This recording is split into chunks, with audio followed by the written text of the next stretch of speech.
film you are now to see was taken on or near the battlefield of Sidi in November last year.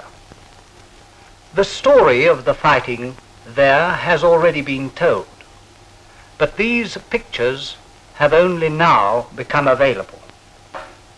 The films were taken by a brave man, Errol Hines, staff cameraman of the South African Bureau of Information.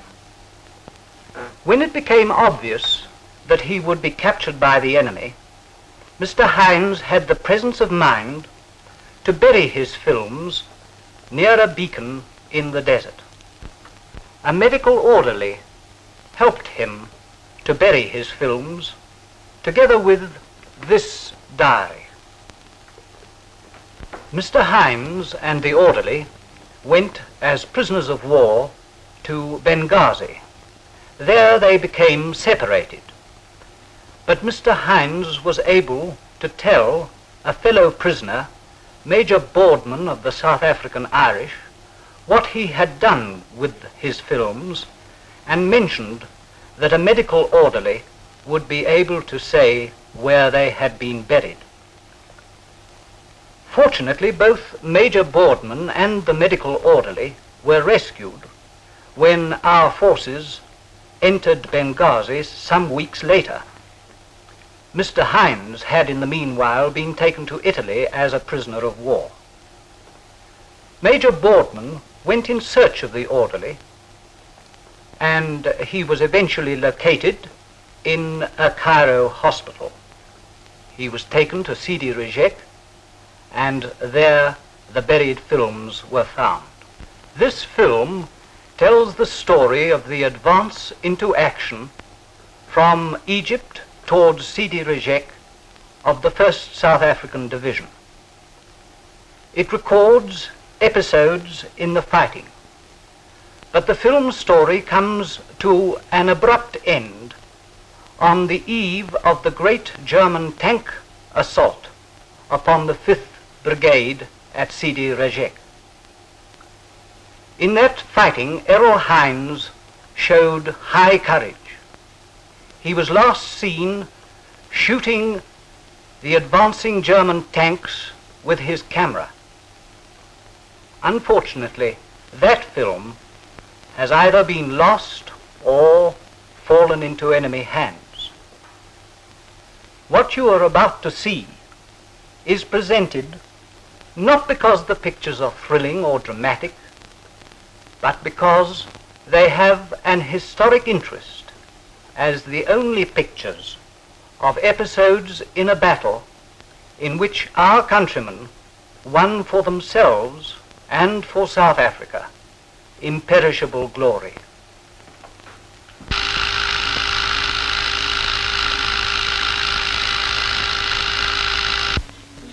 Somewhere in Libya, a cameraman prepares for action. He puts the last and most important touches to his equipment. Water, 3 precious tins of it, secured to the side of his van in a sturdy carrier. He'll need it all, for this is a dry country, and it's a dusty one too. Here are conditions that break the heart of any cameraman.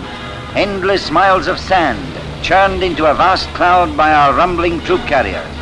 That cloud hangs over the desert, a choking pall that obscures the view of the artillery and the infantry and blinds the eye of the camera. There goes a Stuka, away up a couple of 1,000 feet.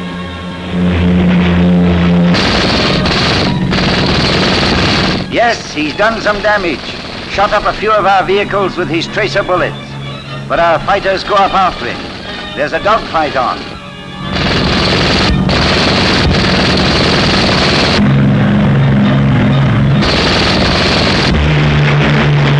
There, he's hit. He's down. That's the end of one Stuka. Our boys regard these just as incidents, and they deal with them as they come along. Our Akak gunners and our fighters have brought lots of Rommel's ace flyers to a blazing end like this.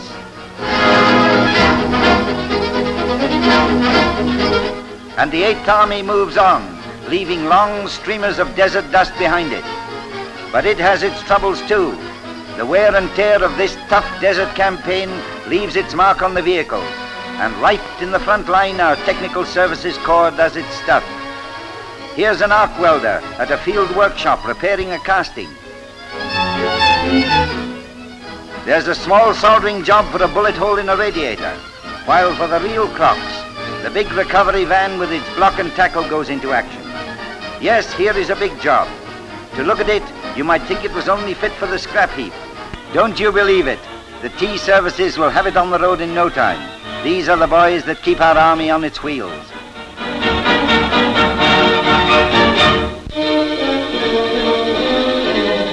Dawn, Friday the 21st of November 1941.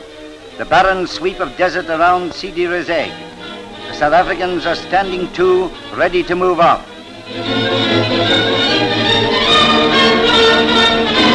Here's a big chap stuck in the sand, but a couple of hefty Springboks soon fix that.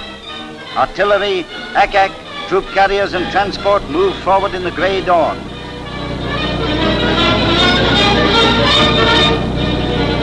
Look, they're well spread out to make it more difficult for the dive bomber.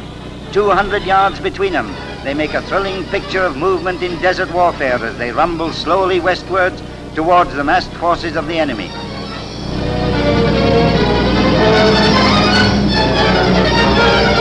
At divisional headquarters, General George Brink and Brigadier Dan Pienaar are discussing their battle plans. Big decisions are made at these operational talks. And away out in the desert, our troops move forward warily towards their objective, while the anti-aircraft gunners are ready for instant action. 24 hours a day, these lads keep on the alert, and they get their Bofors guns into action in 16 seconds. When do they eat? Well, there's no fixed time for breakfast in Libya. You take it when you can get it, and nearly always standing up. With a cup of hot tea inside them, these fellows are ready for anything.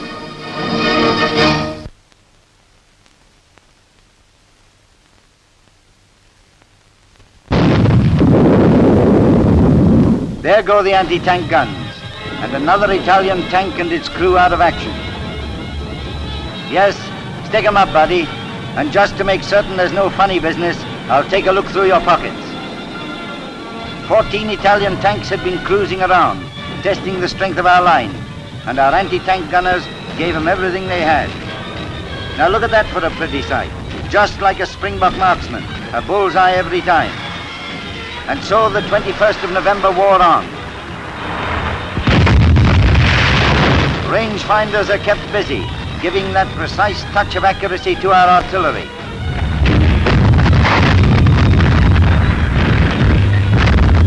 Ammunition by the ton is rushed up to the hungry guns that fired from dawn till dusk on that memorable Friday. Rommel had been feeling for our weak spots, but we hit 12 of his, for a dozen of the 14 Italian tanks went west.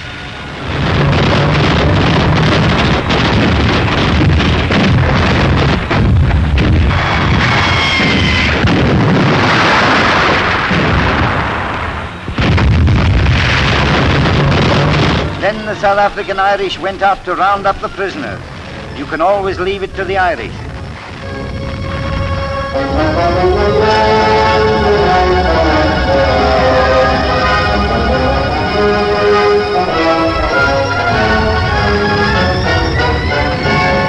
And while his movie camera was still whirring, the battle swept over the plain of Sidi. Errol Hines ended his story and left these chapters in the hot sands of Libya.